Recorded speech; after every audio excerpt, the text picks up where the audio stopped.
ખરના વાટો તો યુદ્ધે જવાનું યુદ્ધે હા ક્યાં કણે પણ ક્યાં દઉં ક્યાં ને મને ને પછી ભૂલી દઉં ગુરુ દોણે કિને સિંધુ તો આ બધું ભૂલી જાવ અરે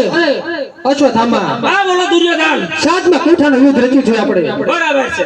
બે કોઠામાં આપણી હાર થઈ છે શું બે કોઠાની હાર થઈ હાર થઈ છે અને ત્રીજો કોઠો તમારા શિર છે કોઈ વાંધો નહીં જરૂર આપણો વિજયને વિજય જ હોવો જોઈએ બીજા કોઠે આપણો વિજય થશે. કારણ કે સોઠામાં હોય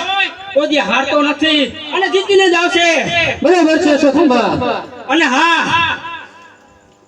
જો જીતીને આવું તો શું આપશો મને અરે સોનાનું સિંહાસન બેસવા માટે રાજગાદીમાં તમને આપજો જોજો દુર્યોધન ફરી નો જાય અરે ભલે ઈ છત્રપતિ દુર્યોધન નહીં એમ છે હા તો સમજી લો ત્રીજા કોઠાની આપણી જીત જ છે બરાબર છે ચલો તો જાવ છું હવે જાઓ